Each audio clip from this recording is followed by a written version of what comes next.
నేను నువ్వు ఇద్దరం కలిసి మనం 1,00,000 పెట్టి ఒక చాక్లెట్ ఫ్యాక్టరీ స్టార్ట్ చేసాం అనుకోండి. మనం ఇంట్లోనే చాక్లెట్స్ తయారు చేసి ఆ ₹1,00,000 10 లక్షలు చేసాం. అరే ₹1,00,000 10 లక్షలు చేసాం అంటే మన చాక్లెట్ లో స్ట్రెంగ్త్ ఉంది, మనం డైరీ మిల్క్ కూడా కాంపిటీషన్ ఇవ్వచ్చు, we have to do something big అని డిసైడ్ అయ్యాం. అండ్ దెన్ మనం ఒక వెంచర్ క్యాపిటలిస్ట్ ని లేదా ఒక ఇన్వెస్ట్మెంట్ ఫర్మ్ ని అప్రోచ్ అయ్యాం. వాళ్ళు మన ప్రోడక్ట్, నెంబర్స్ అండ్ రిటర్న్స్ వీటన్నిటి బేసిస్ పైన మనకు ₹1,00,00,000 ఇవ్వడానికి తయారయ్యారు. ₹1,00,00,000 అయితే ఊరికే ఇవ్వరుగా, కాబట్టి మన కంపెనీలో కొంచెం వాటా వాళ్ళకి ఇవ్వాల్సి ఉంటుంది. ప్రస్తుతానికి మన కంపెనీలో నీది 50% అండ్ నాది 50%.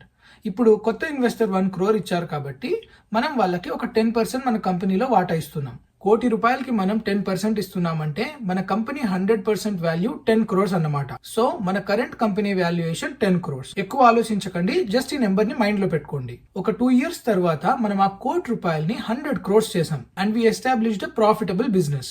సో మనం దీన్ని ఇంకా పెద్దగా చేయాలి, వరల్డ్ వైడ్ ఈ చాక్లెట్ ని తీసుకెళ్లాలని డిసైడ్ అయ్యి నెక్స్ట్ సెట్ ఆఫ్ ఇన్వెస్ట్మెంట్ కోసం venture capitalist or investment firm దగ్గరికి మళ్ళీ వెళ్ళాం. వాళ్లకు మన నెంబర్స్ బాగా నచ్చి మనకు 100 crores ఇవ్వడానికి తయారయ్యారు. దానికి బదులుగా మనం వాళ్ళకి 10% కంపెనీలో వాటా ఇస్తున్నాం. అంటే ఇప్పుడు కంపెనీ వాల్యుయేషన్ ఎంత అయినట్టు?